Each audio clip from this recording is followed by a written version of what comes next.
본문에도 보면 예, 가나안 여인이 등장하죠. 예, 자기의 딸이 귀신 들려서 고쳐달라고 주님 앞에 나오는 거예요. 예, 주님이 들은 척도 안 하는 거죠. 왜 그랬을까? 어쩌면 이 여인의 믿음을 시험하고 계시는지도 모르죠. 예, 예, 그리고 제자들을 통해서 또 이야기를 하니까, 고쳐달라고 하니까, 나는 이스라엘 집에 이런 양 외에는 다른 데로 보내심을 받지 아니하였노라. 우리 주님은 먼저 이스라엘을 구원하시고 이스라엘을 통해서 이방인들을 구원하시기를 원하셨던 거예요. 물론 그것이 이방인을 배척하는 것이 아니라 우리 주님의 사역의 원리죠. 그것을 지금 말씀하는 거예요. 자, 어떤 분들은 이런 내용들을 가지고 예수님을 비판하는 근거로 삼죠. 이방인들에 대해 우리 주님도 무시하시는 것이 아니냐. 그 뒤에 또 말씀하기를 여자가 끝까지 주여 저를 또 도와줘라, 불쌍히 여겨달라. 그러니까 예수님께서 자녀의 떡을 개들에게 던지니 마땅치 아니하니라 이 말씀하시죠. 이 말씀도 상당히 기분 나쁘게 생각하면 기분 나쁜 당시의 속어인데 주님 인용하시는 거죠. 이방인들을 개들이라고 당시에 취급을 했어요. 왜냐하면 개들은 뭐 정결하고 부정한 것 가리지 않고 막 무엇을 먹어대잖아요. 그런데 유대인들은 음식조차도 정결하고 부정한 것 구분했잖아요. 성결법에 의해서 구분하고. 그런데 이방인들은 그걸 구분 안 하는 의미에서 개들이라는 표현을 썼어요. 비유적인 은유적인 표현들이죠. 여하튼 아직은 예루살렘이 우선이라는 것을 말씀하는데 아직은 이방인들에게 지금 떡을 나눠줄 떡이 없다는 거죠. 또 그것이 순서적으로도 합당하지 않다는 거죠. 그런데 이 여인 보세요. 개들도 주인의 상에서 떨어지는 부스러기를 먹나이다. 이것은 분명히 우리 주님을 단순한 어떤 정치적인 메시아로 보는 게 아니라 주님을 하나님의 아들로 믿는 고백이에요. 그래서 당신의 상에서 떨어지는 부스러기가 아직 이방인들에게 개 취급을 당한다 하더라도 또 순서가 늦는다 하더라도 나는 그 부스러기라도 얻어먹고 싶습니다. 주님을 향하는 간절한 믿음이죠. 여기에서 우리 주님이 여인아 내 믿음이 크도다 내 소원대로 되라. 그 즉시로 그 딸이 귀신 들렸다가 쫓겨나가 귀신이 나가는 거죠. 고침받고 자유와 해방을 얻죠. 그들도 많은 저는 사람, 장애인, 맹인, 말 못하는 사람 주님 앞에 나오는 족족 다 주님이 고쳐주셔요. 온전하게 해주셔요. 이것은 피조물을 치유하시는 주님의 손길을 보여주고 있는 거예요. 그런데 유대인들은 왜 주님을 거부했을까요? 의형적인 형식적인 신앙생활이 자칫 믿음의 핵심인 사랑을 거절하는 것도 우리의 삶에 종종 있어요. 제자들을 보니까 손도 씻지 않고 음식을 먹거든요. 장로들의 유전에는 손을 반드시 씻으라고 하는 법이 있고 유대인들은 그걸 지켜왔단 말이죠. 그때 이 유대인들이 바리새인들이 예수님에게 당신 제자들은 이렇게 율법을 어긴다 그랬어요. 뭐 율법을 어기는 게 아니라 사실은 장로들의 유전을 전통적인 것을 어겼을 수도 있겠죠. 주님은 그들에게 실제적으로 율법을 어기는 자는 너희들이라는 걸 말해요. 부모를 공경하고 이게 5계명이죠. 또 주 너희 하나님을 공경하라는 것은 1계명, 4계명까지 다죠. 그런데 하나님을 공경한다고 일정한 예물을 내면 부모를 공경하지 않아도 부모를 공경해야 될 부모에게 할당된 몫을 지불하지 않아도 뭐 내가 하나님께 드렸으니 괜찮을 거야. 뭐 이런 식으로. 예, 그러니까 그 정신을 잃어버리는 거예요. 사실은 부모를 사랑하는 것이 하나님 사랑하는 거거든요. 예, 직접적으로 하나님 사랑은 더 있지만, 예, 피조물을 사랑하고, 예, 이웃을 사랑하고, 부모를 사랑하고, 내 형제를 사랑하는 것이 하나님을 사랑하는 또 간접적인 사랑의 방법이잖아요. 그래서 사랑은 하나님 사랑과 이웃 사랑, 이것이 합쳐져서 온전한 사랑을 이루게 되죠. 그런데 유대인들은 어떤 형식적인 규례만을 가지고 진정한 의미의 율법의 정신을 어기는 거예요. 그래서 너희들의 마음, 너희들의 심령에서 악한 것이 나오는 거예요. 타락한 인간의 모습이에요. 사실 복음은 뭘까요? 네, 여기 병든 자들이 많이 나오죠. 귀신 들리는 자들이 나오죠. 이것은 어떤 면에서 보면 솔직하게 우리가 병든 자요, 우리가 귀신 들린 자요, 우리가 사실은 저는 자요, 우리가 눈이 있지만 소경이요, 귀가 있지만 들리지 않는 하나님의 음성을 들을 수 없는 죄인이에요. 이걸 인정하고 나오는 자. 이러한 자들이 믿음이 큰 자입니다. 이게 복음의 유대성입니다.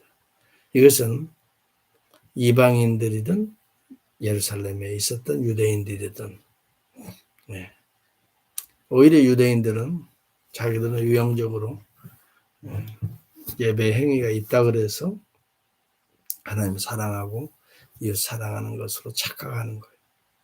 원래 우리 인간은 타락하고 더럽다는 걸 인식하는 데에서부터 복음이 시작돼요. 만약 유대인들도 이렇게 나왔으면 좋을 뻔했어요. 우리도 사실 지킨다고 지키지만 부족한 부분이 너무 많습니다. 연약한 부분이 너무 많습니다. 불결한 부분이 너무 많습니다. 주여 우리를 도와주소서. 이렇게 되면 유대인들도 구원함에 이르게 되는 거예요. 믿음으로 나아가기 때문에. 오히려 율법적인 종교적인 행위가 믿음을 거부하는 거예요. 우리는 깨끗하다라고 위선으로 우리 인간의 죄성을 거부하고 있는 거예요. 사실 복음이라고 하는 것은 우리 자신이 병들었습니다라고 인정하는 데서부터 출발해요. 내가 약합니다. 그래서 어떡하자는, 그래서 주님이 필요합니다. 주님이 나를 치유해 주셔야 됩니다. 내 자녀가 연약합니다. 네. 그래서 우리 주님, 내 자녀들 속에 들어가 있는 더러운 이 영들을 물리쳐 주셔야 됩니다. 이게 복음이에요. 내가 조금 하는 종교적인 행위로 자기의 의를 믿고 자기가 마치 의로운 것처럼 행동하는 것이 율법주의예요. 거기에 매여 있는 것. 나는 이렇게 행동했으니 나는 의로운 거야. 너는 그렇게 행동하지 못하고 있으니 더러운 거야. 그렇지 않아요? 나나 너나 본질적으로 더러운 존재라는 걸 인식하는 데서부터 복음이 시작되는 거예요. 당신도 나도 부족하고 연약합니다. 그러면 연약지 않은 이 부족하고 더러운 것을 씻어줄 구원자를 바라보게 되죠. 오늘도 우리가 연약한 걸 인정할 때 내 안에 이 연약함을 치유하시는 우리 주님 앞에 나올 수가 있어요. 주님을 의지할 수가 있어요. 여러분 절대 자기 의를 가지고 마치 자기가 믿음이 있는 것처럼 행동하지 마세요. 24시간 우리는 연약합니다. 그렇기 때문에 24시간 주님을 의지해야 됩니다. 주의 이름을 불러야 됩니다. 제가 얼마 전에 어제죠. 읽은 책 중에서 십자가, 죄와 세상을 이기는 능력이라고 하는 CJ 매허니 책을 읽으면서 중요한 내용이 여기 있어요. 이분이 75페이지에서 그런 얘기를 합니다. 자신의 목소리에 귀 기울이지 말고 자신에게 오히려 말하라. 하루를 시작하는 순간부터 시작해 살아가는 도중에 여러 번 예수 그리스도를 흠모하고 알아가고 설명하고 칭송하는데 힘을 쏟으라. 이것이 십자가 중심의 삶의 핵심이다. 이렇게 할 때 매일 아침 자명종 시계와의 만남이 좀 더 견딜 만하게 될 것이다. 아침부터 자명종 소리에 깨서 일어나서 내가 이런 일하고 저런 일하고 수고하고 애쓰는 이런 매 순간의 일들이 억지로 뭔가를 율법을 지키려고 애쓰는 것이 아니라 일어나는 순간부터 시작해서 오늘 24시간 그리스도를 흠모하고 알아가고 설명하고 칭송하는 데 힘을 쏟으란 말이 뭐예요? 나는 연약하니 주님이 필요합니다. 내 죄를 이미 십자가상에서 이 연약함을 다 감당하신 그 주님을 사모합니다. 주님의 십자가의 보혈이 지금 이 순간도 내 안에 흘러서 나의 약한 점, 나의 허물진 것 씻어주세요. 그리고 새로운 모습으로 성령님 내 안에서 임재하셔서 역사하셔서 힘과 권능으로 살아가게 해주세요. 그 이미 십자가에 이루신 구속의 주님을 찬양합니다. 오늘도 내 순간에서 거룩하게 하시는 우리 주님의 은혜를 사모합니다.